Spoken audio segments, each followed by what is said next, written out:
Junction और मैं हूँ आपके साथ यशस्वी। इंडिया गठबंधन लोकसभा चुनाव की तैयारी जोरों शोरों से कर रही है, तो वहीं दूसरी तरफ देखने को मिल रहा है अंदर खाने से बसपा को इंडिया गठबंधन में लाने के प्रयास लगाए जा रहे हैं। तो वहीं हाल ही में देखने को मिला था कि प्रियंका और मायावती की मुलाकात हुई थी। इस मुलाकात के बाद कयास लगाया जा रहा है कि मायावती इंडिया गठबंधन में शामिल हो जाएंगी। क्या हो जाएंगी मायावती इंडिया गठबंधन में शामिल, हम आपको दिखाएंगे अपने इस खास रिपोर्ट में।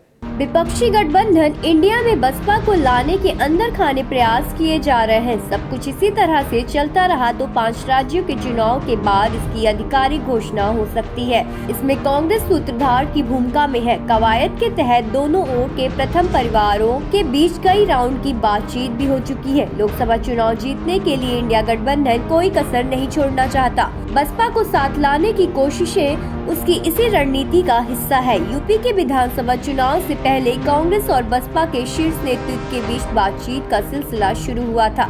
तब ये बातचीत अपने मुकाम तक तो नहीं पहुंच सकी थी, लेकिन तब से दोनों के बीच संवाद बना हुआ है। राजनीतिक सूत्रों के मुताबिक पिछले महीने कांग्रेस के नेता प्रियंका गांधी और बसपा सुप्रीमो मायावती के बीच मुलाकात भी हो चुकी है। बसपा की ओर से अब नेतृत्व के पारिवारिक हो चुके एक पूर्व सांसद की भी इसमें अहम भूमिका बताई जा रही है। यूपी के विधानसभा चुनाव से पहले बसपा कांग्रेस की गठबंधन की खिचड़ी पकने के बावजूद बिगड़ आ गए थे। तब तय हुआ था कि विधानसभा की 125 सीटों पर कांग्रेस और शेष 278 सीटों पर बसपा लड़ेगी। खबरें लीक हुई और फिर सत्ता पक्ष की ओर से ऐसी परिस्थितियां पैदा कर दी गई कि कदम पीछे खींचने पड़े। चुनाव के बाद राहुल गांधी ने सार्वजनिक रूप से कहा भी था कि हम बसपा को अगर रखकर यूपी में विधानसभा चुनाव लड़ना चाहते थे, पर वो तैयार नहीं हुई। इस बार लोकसभा चुनाव के ऐन पहले ही आधिकारिक रूप से घोषणा करने की रणनीति है।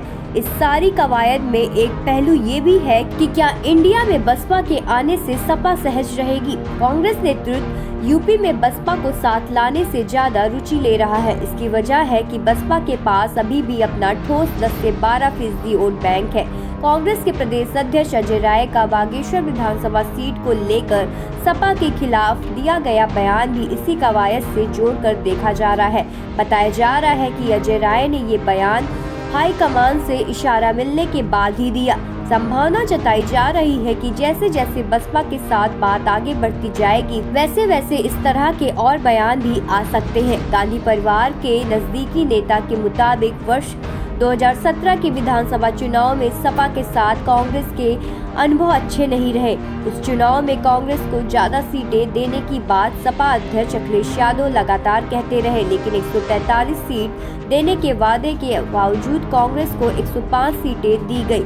उसमें से भी अनुराग भदौरिया जैसे 10 प्रत्याशी सपा ने अपने लड़ाए थे। इस तरह से देखा जाए तो कांग्रेस के हिस्से में मात्र 95 सीट ही आई थी। खबरों से जुड़े रहने के लिए सब्सक्राइब करें हमारा चैनल इंडिया जंक्शन।